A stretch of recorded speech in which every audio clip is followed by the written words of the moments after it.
Yeah, it's a little cold in here. Let's put the electric heat on.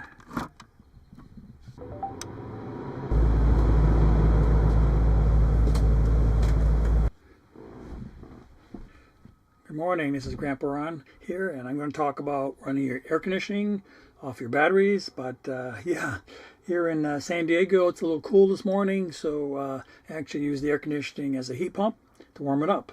Yeah, warmed up the inside 5 degrees in 10 minutes. Cool. Anyway, yeah, getting back to the air conditioning. Yeah, can you run an air conditioning off your batteries in an RV? Well, I'm going to answer that question today, tell you how much it costs, what kind of setup I have, and how much I liked it or didn't like it. We actually got back from a trip from San Diego to Florida and back home again, and it was the end of March, beginning of April. You might think it's nuts to run your air conditioning from the batteries because the air conditioning uses so much power.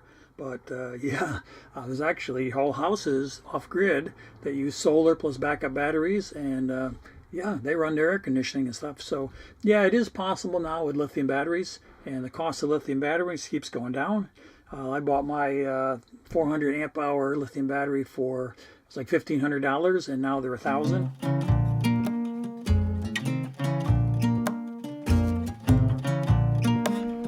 2 years ago, I upgraded my 2016 J model to have a lithium battery. It's a 400 amp hour server rack battery.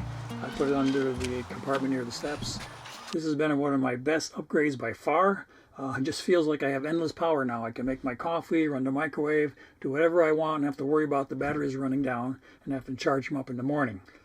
And it's not that I was getting greedy, but I was thinking, I wonder if I could run the air conditioner off the batteries for, you know, a small amount of time or just when necessary. Because you can't always run your generator. There's quiet hours and stuff like that. So back then I ran a test. I went out to the desert. The sun was out. It was over 100 degrees, and I tried running the air conditioning. All right, I've been here an hour, so yeah, 104.85. Yeah, the boy shot off for 5 or 6 minutes.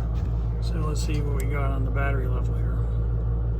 I used 90 amp hours, 1.5 kilowatts, which is normal for the AC. It did run, but it would only run maybe 3 hours before the battery's depleted. But that's not really how I would use it. In the middle of the day, we're either going to be driving or at a campsite or something like that, so I don't need to run it from the batteries. What I do need it to is to run it at night when I'm in an area where I don't want to run the generator. For example, on this trip to Florida, I was parked outside on the street at my father's house. Yeah, I couldn't plug into his electricity because he had the wrong polarity, and my EMS system would not connect it, so I had to run it from the batteries. You know how Florida is.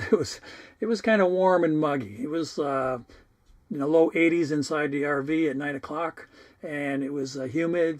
Chance we're going to be flirting with 90 degrees in some spots, so it's going to be another sweaty day. Overnight, 50s and 60s, real mild. I flipped on the batteries, the inverter, turned on the air conditioning, set it to 77 degrees, plugged in my fan. Yeah, had a good night's sleep. Next morning I woke up, I'd used about 30% of the battery power, since the air conditioning kind of like cycled on and off during the night, and then eventually it just didn't come on at all because the air was cooling off overnight. So anyway, I was very happy with that performance. The air conditioning is quieter now with the mods I put in for the baffles and stuff like that. So we were able to sleep okay. Yeah, and actually I did use the air conditioner probably 2 or 3 more times while we were there in Florida, and even used the heat pump once. It got down to 36 degrees overnight. So anyway, we went from the hot to the cold. But yeah, the heat pump actually works pretty good on the batteries. It's not really that loud, and it works quick. So you can use it in conjunction with your propane furnace. Of course, with my battery power and charging by solar, it doesn't cost me anything. So anyway, that was fine. So I have no complaints at all running the air conditioner in either heat or cooling mode from the batteries. If you want to run your air conditioning for a little bit also, I have pretty much a very minimal setup. I have a 400 amp hour lithium battery, a 2000 watt inverter. I have a soft start for the air conditioning. And by the way, even if you get a 3000 watt inverter, it still might not start the air conditioning. You probably need a soft start because the air conditioning will pull like 7,000 watts for a few seconds to get it started. Anyway, the soft start works great. I chose the 2000 inverter because it has lower standby losses. Yeah, I think it only burns like an amp while it's just sitting there. You'll also need a battery BMS of at least 200 amps. That'll be enough to start it. So with my 2000 watt inverter, I can run the air conditioning, the microwave.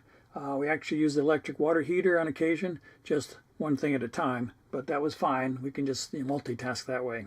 However, if you're planning on running the air conditioning more than a few hours at a time, yeah, you can always add more batteries.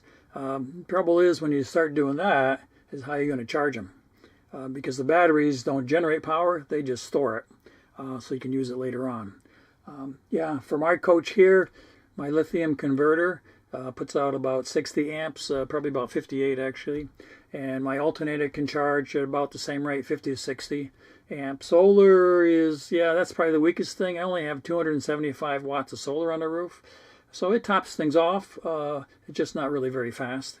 And actually the day after I was using the air conditioning, I did run I did charge the batteries on the alternator.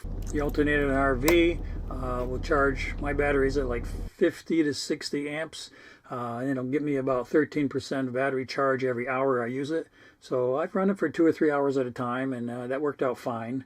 But usually I just let the solar do that, or if we're at families, sometimes I can just plug in and recharge it that way. Plugging in from the outside source takes me about 6 hours to fully recharge the 400 amp hours of battery.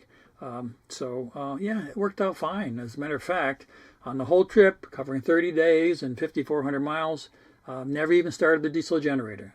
Just used the batteries, plugged in a few campsites, charged it by the engine a little bit. So it was great, no problem at all. So yeah, there was other problems, but yeah, the battery was not one of them. So in summary, I'm not trying to eliminate the diesel generator. I just don't like to use it because it's noisy and smelly. But in case of long bad weather, cloudy rain or something like that, I may have to use it on occasion, but not too much. I mean, down here in California, we don't get a lot of rain. We do get clouds in the morning like this, but yeah, just sitting here, it just recharges on the solar, so it's fine. So in conclusion, I'm very happy with our setup. 400 amp hours is enough for me to get just a few hours of air conditioning use. So anyway, it's good. Thanks for watching. It's Grandpa Ron, and I'll see you on the road.